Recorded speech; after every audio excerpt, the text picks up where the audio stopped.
Africa has no choice but to join the global drive towards limiting greenhouse gas emissions. However, this action must be considered within the context of Africa's just transition towards a low-carbon economy in a manner that recognizes the deep energy poverty across the African continent. I'm proud to say that the South African government remains firmly committed to contributing our best efforts to combating global climate change. President Cyril Ramaphosa has created the Climate Change Commission to research and identify pathways for a just transition to a low-carbon economy and a climate-resilient society by mid-century. As a country currently heavily dependent on coal for electricity generation, we need to ensure that those employed in the coal value chain are not excluded from any planning and policy implementation towards this low-carbon future. Transitioning to a lower carbon economy will undoubtedly require extensive policy, legal, technical, and market changes to address mitigation and adaptation measures required related to climate change.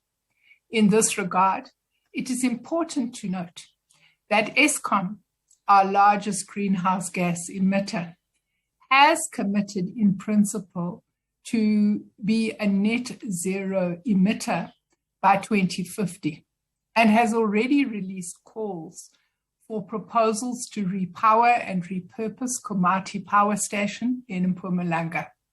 Studies to facilitate similar initiatives are underway in Grootvlei, Hendrina, and Camden. Ladies and gentlemen, a number of initiatives have been identified for implementation to promote the greening of the South African economy, as highlighted in the draft Financing a Sustainable Economy Technical Paper 2020 to 2022, released by National Treasury.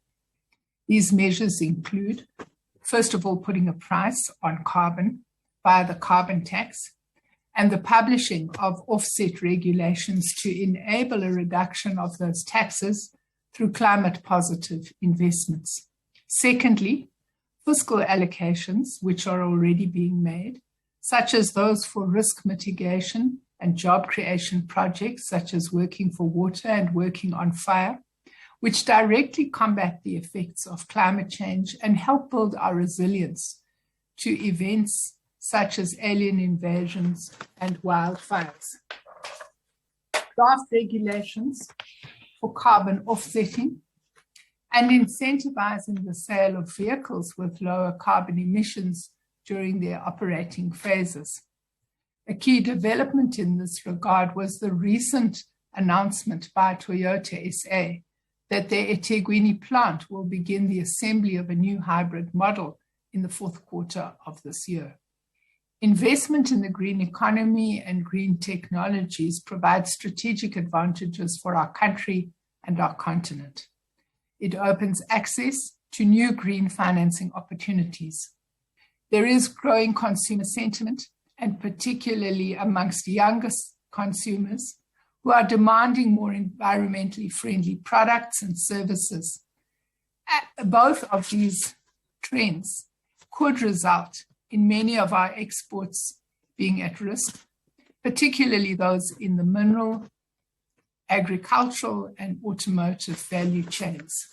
As a starting point, we do need substantial grant financing from both bilateral and multilateral financial mechanisms and institutions for both adaptation and mitigation, as they are also key for catalyzing climate innovation and de-risking private sector participation. In the face of the climate crisis, we have two choices. We can resist change and continue living the way we are doing, with the inevitable economic and social consequences.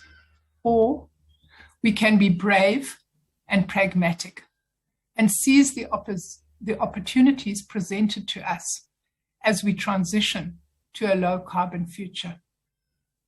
If we are to ensure that no one in our society is left behind, and if we are to ensure that a just and managed transition helps us to deal with our abiding constraints of poverty, inequality, and unemployment, we must choose the latter path. The solutions that we face are in your hands, and I can only urge you to apply those solutions with greater urgency. I thank you.